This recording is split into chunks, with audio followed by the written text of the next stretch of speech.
बातमीपत्रात आता पाहूयात गल्लीपासून ते दिल्लीपर्यंतच्या ताज्या घडामोडींचा धावता आढावा। राज्य विधिमंडळाच्या पावसाळी अधिवेशनात आजही अनेक महत्त्वाच्या मुद्द्यांवरून सभागृहात जोरदार चर्चा रंगली।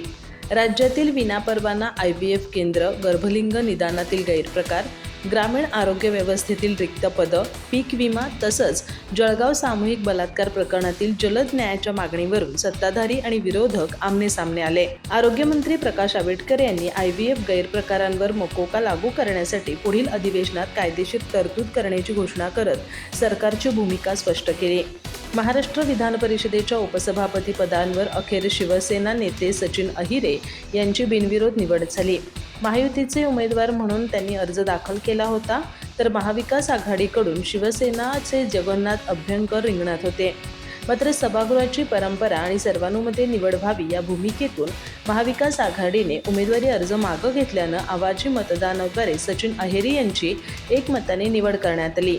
या निवडणुकीवेळी मुख्यमंत्री देवेंद्र फडणवीस, उपमुख्यमंत्री एकनाथ शिंदे यांच्यासह महायुती आणि विरोधी पक्षातील सदस्य सभागृहात उपस्थित होते। प्रश्नोत्तराच्या तासाने विधानसभेच्या कामकाजाला सुरुवात झाली। यावेळी राज्यातील विनापरवाना IVF केंद्रांचा मुद्दा सभागृहात गाजला। परवान्याशिवाय सुरू असलेली IVF केंद्रांमुळे रुग्णांच्या जीवाशी खेळ होत असल्याची चिंता सदस्यांनी व्यक्त केली। यावर उत्तर देताना आरोग्यमंत्री प्रकाश आंबेडकर यांनी गर्भलिंग निदान, बेकायदेशीर सोनोग्राफी आणि IVF केंद्रांच्या माध्यमातून होणाऱ्या संघटित गैरप्रकारांवर कठोर कारवाई करण्यासाठी पुढील अधिवेशनात मकोका लागू करण्याची कायदेशीर तरतूद करण्यात येणार असल्याची मोठी घोषणा केली। तसंच अशा गैरप्रकारांना कायमचा आळा घालण्यासाठी विद्यमान कायदे अधिक कठोर करण्यात येतील असंही त्यांनी स्पष्ट केलं। राज्यात वाढत असलेले विनापरवाना इन व्हिट्रो फर्टिलायझेशन, IVF केंद्र, बेकायदेशीर सोनोग्राफी आणि गर्भलिंग निदानांच्या गैरप्रकारांबाबत राज्य सरकारने आता अत्यंत कठोर पावले उचलण्याचं ठरवलं आहे। या गुन्ह्यांमध्ये सहभागी असलेल्या आणि रॅकेट चालवणाऱ्या गुन्हेगारांवर थेट महाराष्ट्र संघटित गुन्हेगारी नियंत्रण कायदा मकोका लागू करण्यात येणार आहे। यासाठी आगामी अधिवेशनात कायद्यात आवश्यक तरतूद केली जाईल अशी मोठी आणि महत्त्वपूर्ण घोषणा आरोग्यमंत्री प्रकाश आंबेडकर यांनी विधानसभेत केली आहे। राज्य विधिमंडळाच्या पावसाळी अधिवेशनाच्या दुसऱ्या आठवड्यातील कामकाजाची सुरुवात प्रश्नोत्तराच्या तासाने झाली। या काळात आरोग्य व्यवस्थेचे अनेक महत्त्वाचे मुद्दे गाजले। समाजवादी पक्षाचे आमदार अबू आझमी आणि इतर सदस्यांनी राज्यात बोकाळलेल्या विनापरवाना IVF केंद्रे आणि सोनोग्राफीच्या माध्यमातून होणाऱ्या गैरप्रकारांचा मुद्दा उपस्थित केला।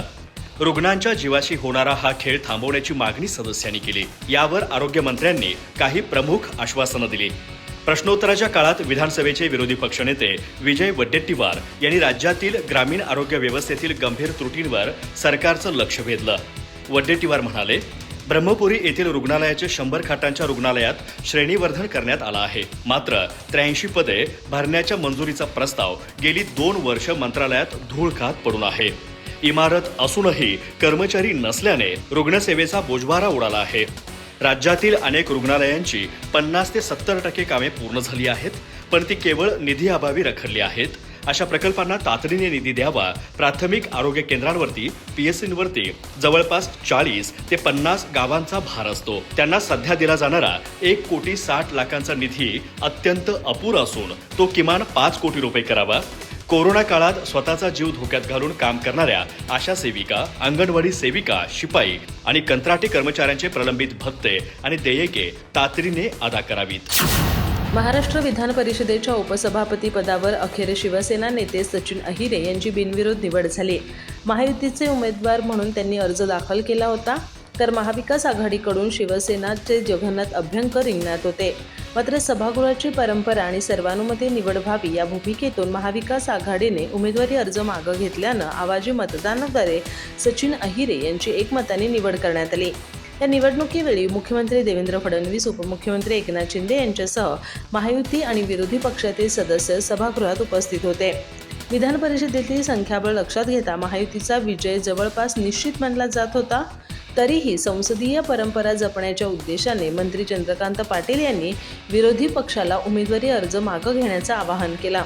यानंतर ठाकरे गटाचे आमदार अनिल परब यांनी सभागृहात घोषणा करत सभागृहाची इच्छा सर्वानुमते निवड व्हावी अशी आहे, त्यामुळे आम्ही आमचा उमेदवारी अर्ज मागे घेत आहोत असं सांगितलं। त्यानंतर सभागृहात आवाजी मतदान घेण्यात आलं आणि सचिन अहिरे यांची विधान परिषदेच्या उपसभापतीपदी बिनविरोध निवड जाहीर करण्यात आली. सचिन अहिरे यांच्या निवडीनंतर मुख्यमंत्री देवेंद्र फडणवीस यांनी त्यांचं विशेष कौतुक केलं. ते म्हणाले, सचिन अहिरे यांच्या निवडीबद्दल विरोधी पक्षाचेही आभार मानतो. त्यांनी सभागृहाची परंपरा जपत उमेदवारी मागं घेतली. फडणवीस यांनी 1999 सालच्या आठवणींना उजाळा देत सांगितलं की मी आणि सचिन अहिर एकाच वर्षी प्रथमच विधानसभेत निवडून आलो होतो. अहिर या शब्दाचा अर्थ गोपालक आणि निर्भीड असा आहे. माझा त्यांच्याशी अनेक वर्षाचा परिचय असून ते अत्यंत निर्भीडपणे काम करणारे लोकप्रतिनिधी आहेत. ते पुढे म्हणाले, उपसभापती पदावर बसल्यानंतर प्रत्येक सदस्याला समान न्याय द्यावा लागतो. सचिन अहिर ही जबाबदारी अत्यंत सक्षमपणे पार पाडतील असा मला विश्वास आहे. मुख्यमंत्र्यांनी माजी उपसभापती नीलम गोरे यांच्या कामाचाही गौरव केला. संघर्षाच्या काळातही त्यांनी सभागृहाचं कामकाज अत्यंत प्रभावीपणे चालवलं. प्रसंगी कठोर भूमिका घेत सभागृहाची प्रतिष्ठा जपली असं फडणवीस म्हणाले. शिवसेनेचे नेते आणि उद्योगमंत्री उदय सामंत यांनी पत्रकार परिषदेमध्ये उद्धव ठाकरे यांच्या नेतृत्वावर जोरदार टीका करत सचिन अहिर यांच्या प्रवेशानंतर आता ऑपरेशन वरळी सुरू झाल्याचा दावा केलाय. शिवसेना शिंदे गट अधिक मजबूत होत असून मुंबईसह राज्यभरातून नेत्यांचा पक्षप्रवेश सुरूच राहणार असल्याचं त्यांनी स्पष्ट केलं. सचिन अहिर यांच्या शिंदे गटातील प्रवेशानंतर पुढे आणखी नेते पक्षात येणार का असा प्रश्न विचारला असता उदय सामंत म्हणाले की पक्षप्रवेशाची प्रक्रिया रोज सुरू आहे. कालही अनेकांनी पक्षात प्रवेश केला असून सचिन अहिर यांचा प्रवेश काही लोकांना मोठा धक्का देणारा ठरला आहे. सचिन अहिर यांसारखा मोठा नेता जर आमच्यासोबत येत असेल तर महाराष्ट्रातील जनतेलाही काहीतरी घडत असल्याची जाणीव झाली आहे. हे वेगळं ऑपरेशन नाही, ऑपरेशन टायगरचाच एक भाग आहे. ऑपरेशन वरळी आहे असा दावा त्यांनी केला. वरळीचे आमदार सुनील शिंदे यांच्यापासून सुरू असलेल्या चर्चांवर बोलताना सामंत म्हणाले की सुनील शिंदे यांनी त्यांची भूमिका स्पष्ट केली आहे. मात्र त्यांनी भविष्यात उपमुख्यमंत्री एकनाथ शिंदे यांच्या नेतृत्वाखाली काम करण्याची इच्छा व्यक्त केली तर त्यांचं स्वागत करण्यात येईल. ते म्हणाले, सुनील शिंदे हे सक्षम नेतृत्व आहे. ते धनुष्यबाण या चिन्हावर निवडून आले आहेत. त्यांना त्यांच्या मतदारसंघाचा विकास करण्यासाठी आमच्यासोबत यायचं असेल तर आम्ही त्यांना का नाकारू. सामंत म्हणाले की काही जण चेहऱ्यावर दाखवत नसले तरी सचिन अहिर यांचा प्रवेश त्यांच्यासाठी मोठा धक्का आहे. सचिन अहिर यांच्यासारखा नेता जर बाजूला जाऊ शकतो तर त्यामागे काहीतरी गंभीर कारण असणार हे महाराष्ट्रातील जनतेलाही समजलं आहे असंही ते म्हणाले. ऑपरेशन टायगर यशस्वी करत उद्धव ठाकरे गटाच्या 6 खासदारांना आपल्या गोटात खेचल्यानंतर शिवसेना शिंदे गटाची दिल्लीतील ताकद कमालीची वाढली आहे. याच वाढलेल्या वजनामुळे केंद्रीय मंत्रिमंडळाच्या आगामी फेरविस्तारामध्ये शिंदे गटाला मोठी लॉटरी लागण्याची शक्यता आहे. या सर्व घडामोडींच्या पार्श्वभूमीवर उपमुख्यमंत्री एकनाथ शिंदे आजच दिल्ली दौऱ्यावर जाण्याची दाट शक्यता असून यामुळे दिल्लीतील राजकीय हालचालींना वेग आलाय.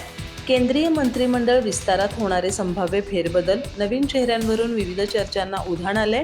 लोकसभेतील वाढलेले संख्याबळ लक्षात घेता केंद्रीय मंत्रिमंडळात शिवसेनेला आता 1 कॅबिनेट आणि 2 राज्यमंत्री अशी एकूण 3 मंत्रिपदं मिळण्याची चर्चा आहे. महायुतीचे समीकरण मजबूत करण्यासाठी खासदार श्रीकांत शिंदे यांचं नाव कॅबिनेट मंत्रिपदासाठी सर्वात आघाडीवर आहे. 2024 त्यांनी हे पद नाकारलं होतं. मात्र आता पक्षातील नेत्यांच्या आग्रहास्तव ते हे पद स्वीकारण्याची दाट शक्यता आहे. ठाकरे गटातून शिंदे गटात आलेले धाराशिवचे खासदार ओमराजे निंबाळकर यांना राज्यमंत्रीपद मिळण्याची जोरदार चर्चा आहे.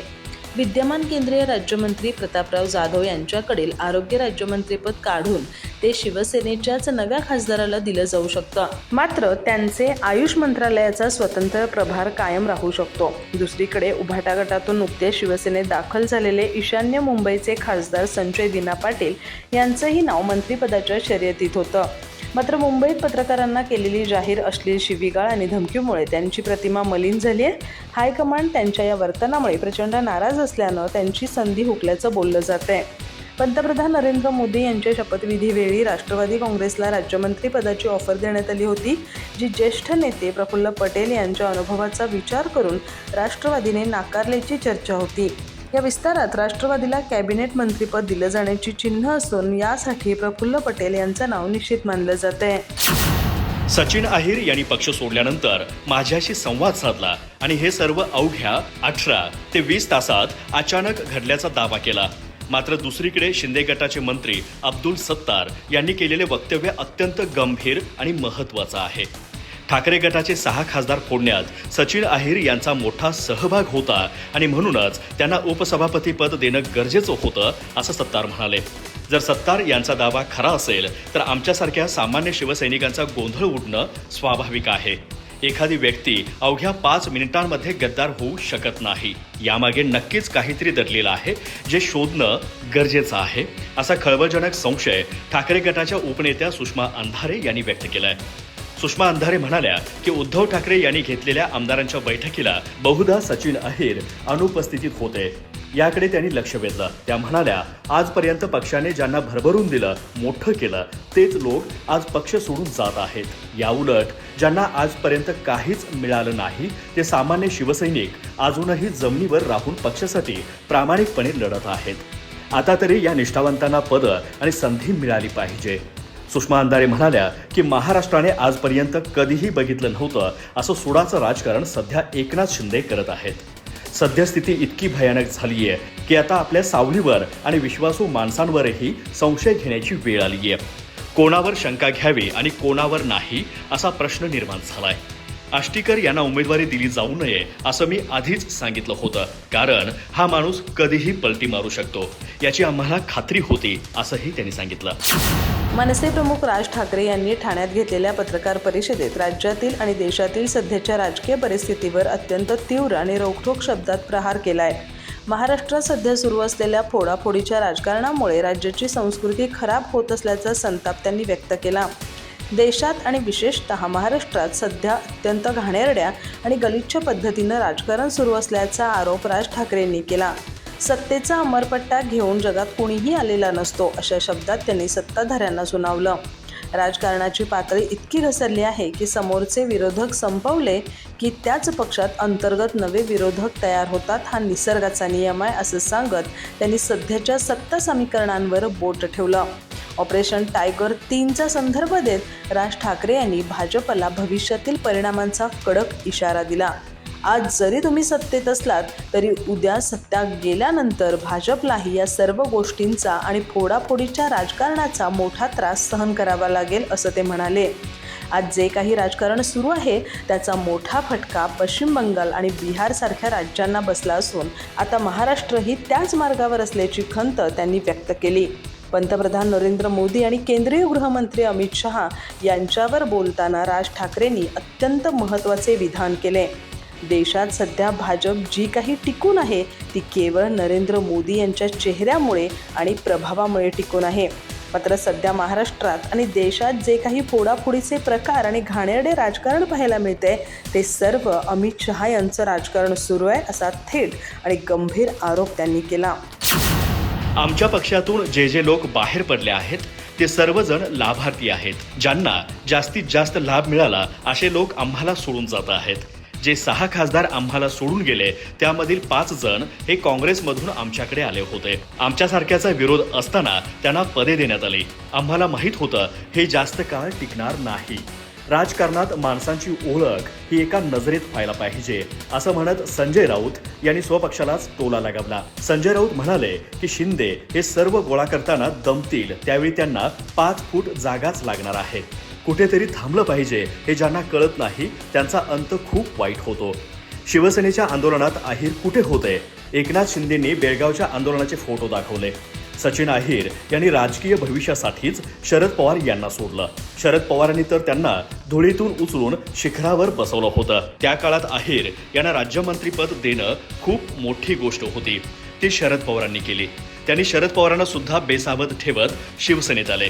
ते आमच्या पक्षाचे होतील कसे? सचिन अहिर यांच्या जाण्याने आम्हा सर्वांना आत्मपरीक्षण करण्याची गरज आहे. संजय राऊत म्हणाले की शिवसेना ही कार्यकर्त्यांच्या बळावर उभी आहे. आता असं कोणी जाण्याचे धक्के आम्हाला बसत नाहीत. ते आम्ही बसवून घेत नाही. सचिन अहिर हे आदित्य ठाकरे यांचे अत्यंत जवळचे नेते. ते असे म्हणू शकत नाहीत की मला कोणीच भेटत नव्हतं किंवा मला काही भेटलं नाही. त्यांना रोजच आदित्य ठाकरे यांची भेट घेता येत होती. पुढच्या राजकीय वाटचालीसाठी पक्ष सोडावा लागतोय असं त्यांनी काही लोकांना म्हटलं. अधिक माहिती आणि ताज्या घडामोडींसाठी आजच आमचे चॅनल सबस्क्राईब करा.